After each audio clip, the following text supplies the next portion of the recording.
this time we're going to try some addition using a number line. Now we're going to write our number sentence first. So I'm going to start off with 23 add 12.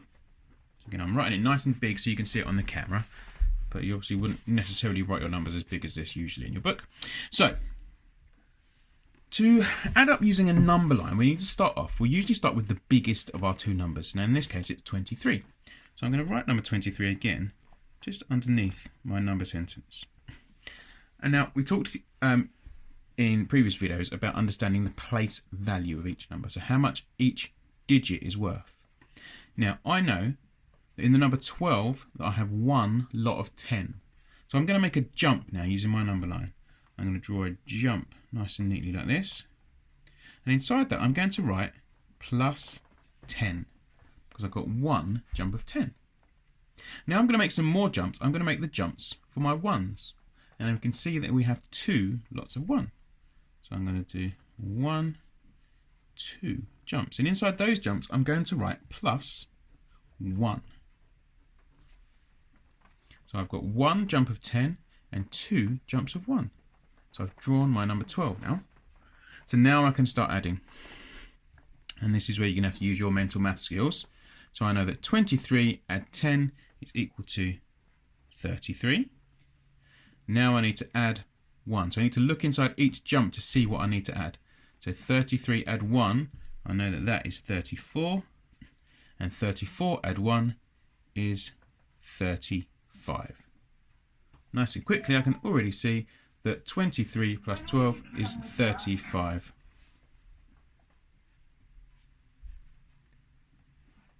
Right, so we'll do one more of those. So I'm going to go slightly bigger numbers again. So 34 plus 25. We did this one in another video, I think. So I'm going to start with my biggest number, 34 this time. I'm going to write it again underneath. I'm going to do my jumps of 10, and you can see that I need to do two jumps of 10. So there's 1, 2. Inside each jump, I'm going to write plus 10.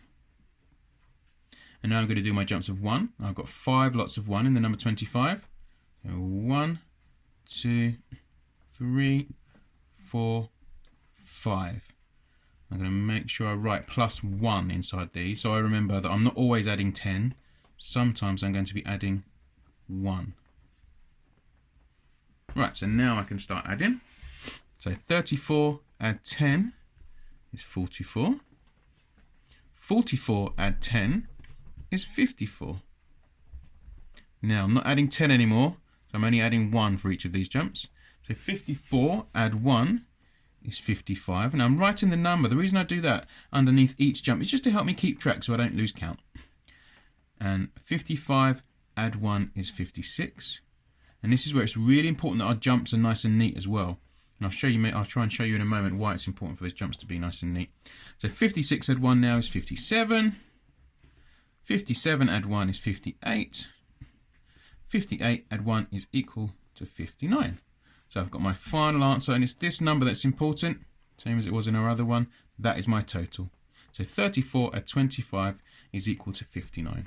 Now just very quickly before I finish, I'll show you why it's so important to do your jumps nice and neatly and to write your numbers nice and carefully. So I'm going to do the same sum again. 34 add 25. Now I'm going to write my number line again, but this time I'm going to intentionally be a bit messy. So I've got two jumps of 10.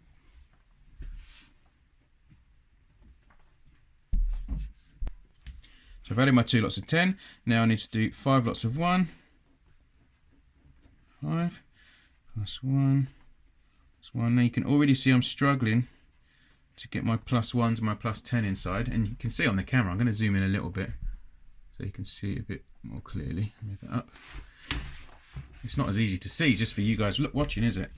So now I'm going to add my 10, 44, 54,